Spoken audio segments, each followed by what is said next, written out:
With Superstar Saga being the first game in the hexology, it's usually glossed over in favor for discussions of the future games. Though with so many hidden details remaining, let's continue finding them, starting in Oho Oasis. The inhabitants of Oho Oasis are the Oho-Gs, and usually when talking to an Oho-G, they'll say a cryptic saying or phrase straight off the dome. When talking to an Oho-G, they won't stutter and or forget what they're saying because they love their phrases so much and tell them to everybody. But this one Oho-G in the bottom right of this specific area, he actually forgets what he's saying halfway through, which must mean this Oho-G actually got a concussion from hitting his head prior to this meeting. And speaking of memory loss, the fire god in Oho Oasis also seems to be having memory trouble, though opposed to the Oho-G, his is not due to head trauma and is due to how element gods perceive their memories. The fire god during his 3,000 years of waiting for Mario accidentally remembered something extremely embarrassing he did in his middle school years, and due to his god status, his memories are extremely vivid to the point of slowing down his perception of time, which caused him not only to speed through these 3,000 years of waiting, but also embarrass him enough to where he completely forgot what his purpose was. Unlike the forgetful fire god, the thunder god remembers his job and instantly rejects Mr. Green seemingly off nothing but his looks alone. But unfortunately for Green Arms, his looks weren't the factor that made the lightning god shoo him off, but the fact that his left bootlace wasn't tied, giving the lightning god mistrust in Green Guy's responsibility and mental strength. With these techniques now learned, we make it to the seabed, but weirdly enough we are also required to use the firebrand underwater, which, while it shouldn't work, works here flawlessly. This implies that the water here is extremely oxygenated, allowing the fire to burn perfectly even down here underwater. However, if this is the case, the fire should quickly get out of control with how much oxygen it would get from this water, implying this game isn't realistic whatsoever, which is wrong because every game needs to be as realistic as possible. Goom divers are an extremely missed opportunity because they could have called them Gooba Scubas, which would have been way better.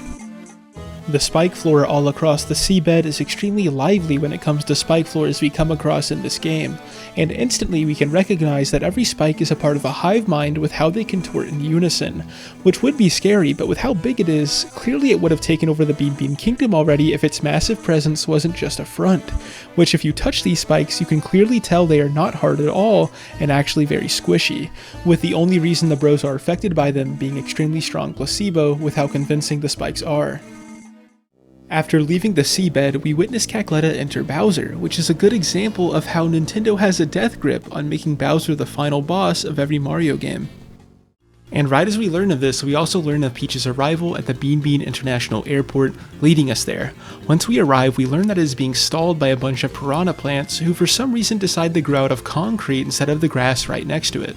While plants thriving on concrete seems like an unrealistic plot point, their high absorption rate of water explains why concrete is the best choice, because not only is the runway on a shore with moist soil, the absorption rate of the plants would also just suck the water out of the surrounding grass and bloat that way, leaving the dry concrete being the best option for their survival. But even with most of the plants gone, we still need to take out Mom Piranha, our main culprit. And while it would make sense that these plants would have a point of origin, the way they are grown without a trace is crazy. While clearly Mom Piranha has an underground root system, the piranha sprouts that grow out of it and their defeat don't even leave a trace on the ground. Meaning that not only can Mom Piranha expand her influence extremely fast, she can also phase through any material with no restriction to expand her root network. Also, another missed opportunity, like Scuba Gooba, they could have called this Piranha Mama, like that's all I'm saying. Now that Peach is really in the Bean Bean Kingdom, she wants to take a trip to Lil Fungi Town to greet some of the Toad immigrants. Though, with the path to Fungi Town blocked by a rock, we need to get a hammer upgrade from the Hammerhead Bros to break it. While nothing is inherently wrong with this, right next to the block is a sign that reads exactly like an ad for the Hammerhead Bros services. And since this sign has been here since the beginning of the game, clearly the Hammerhead Bros have had the ability to make the strongest hammers since the beginning, but don't to create repeat customers.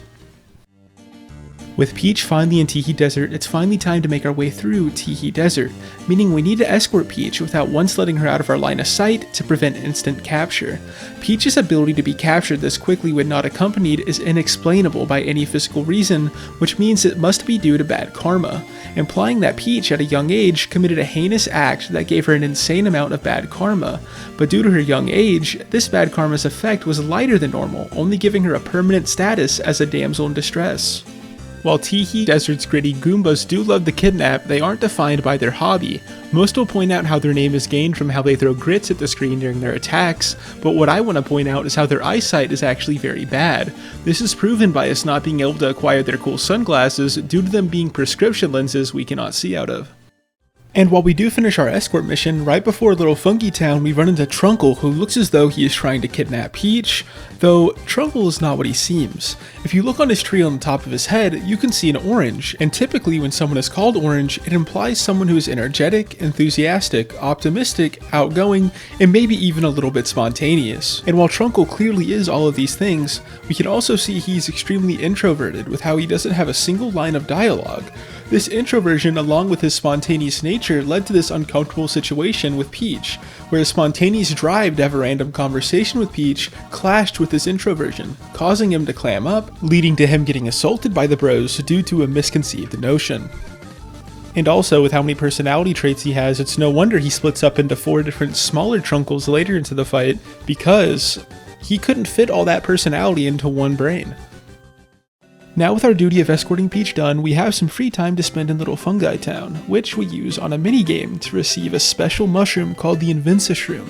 This shroom, while clearly false advertising, also poisoned Mario, leaving him in an incapacitated state. And while this is an all-around horrible situation, the worst part is the owner of the arcade was able to worm his way out of repercussions in this Fungi Town legal system. This was due to the technicality that since Mario is now incapacitated and in the hospital, he's now quote-unquote invulnerable to any more damage, hence making him technically invincible as the shroom advertised. Now with Mario out of commission, Greenfellow is the only one who can get the cure to save Mario, though this pressure on Green Bean is overwhelming, causing him to lose almost all mobility other than a slow waddle. This anxiety paralysis is almost akin to the slight freeze one may get before choosing a fight or flight response, but for Luigi it's more permanent, with the only way to cure it being personality hypnosis from the Kamek in the bottom left of Fungi Town. Though with how this style of hypnosis works, the effect is based on the recipient's view of the person whose personality they are going to copy, and with how highly Luigi views Mario, the result is actually overcompensating, making a Luigi that is more confident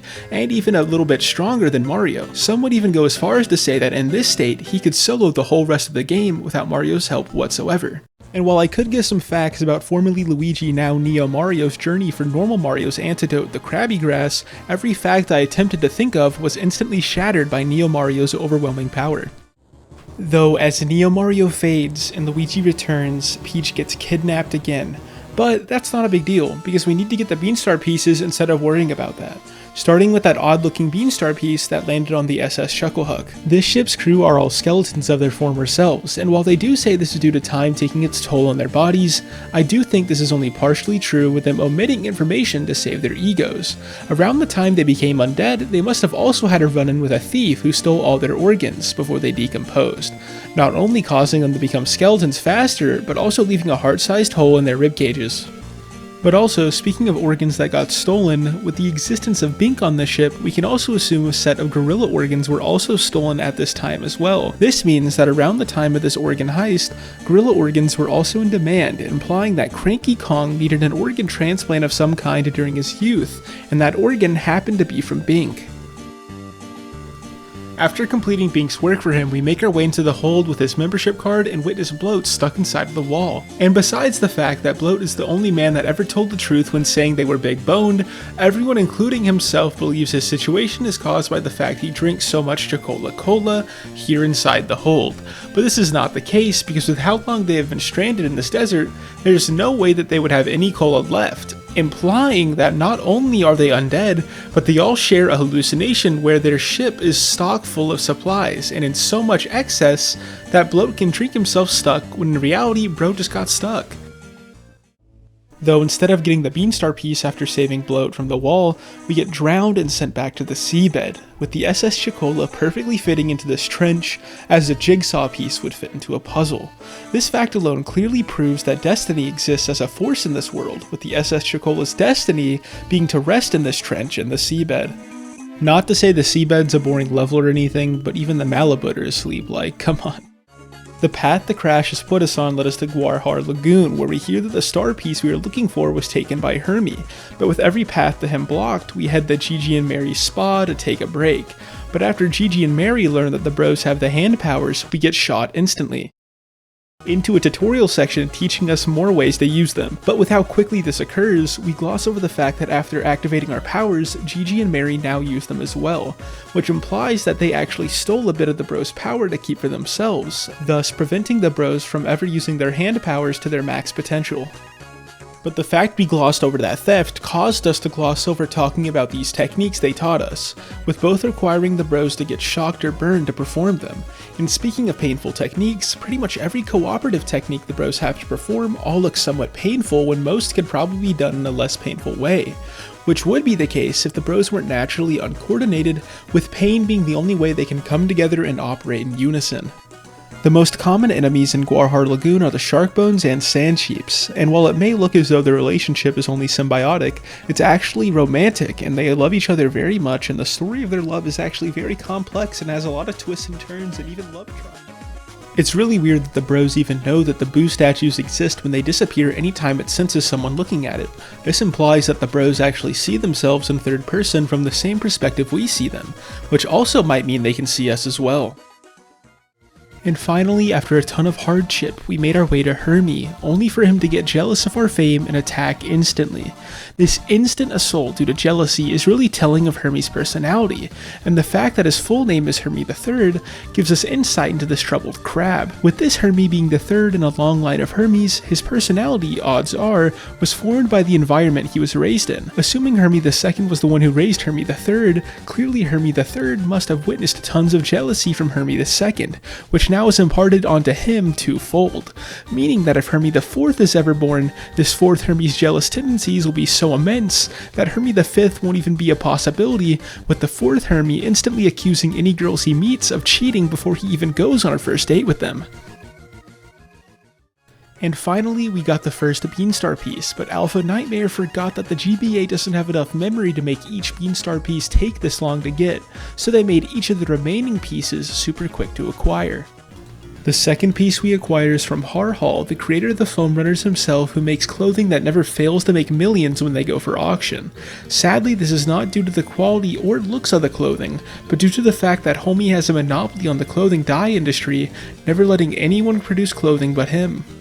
Thirdly, we make our way back to Chucklehuck Woods, where we meet the Winkles, who reside over Winkle Coliseum. Beating their Coliseum game allows us to make our way to the third Beanstar piece, which unfortunately is getting taken by Popple right as we arrive, leading to a fight. And with this being our third time beating Popple, we might as well discuss his namesake, because it accurately describes his actions, with the prefix pop and Popple meaning people, and the suffix lay being continuous and constant. This not only implies that Popple's criminal actions will be constant and unending, but the combination of both definitions, people continuous, implies that Popple is immortal and will never die. And lastly, to get the final piece, we need to replace it with neon eggs so that Yoshi Theater's advertising sign will still stand out even without the Beanstar piece. And while all seems well as we feed the Yoshis these bean fruits so they can generate the neon eggs, it wasn't figured out till years later that the glowing effect on neon eggs were actually caused by radiation, which unfortunately gave all the Yoshis an increased chance of cancer later in their lives, which of course never happened, and if it did, they totally were not bribed to keep silent with enough money to pay for all their grand Yoshi's college. And that is the end of this video. If you enjoyed, consider doing something about that.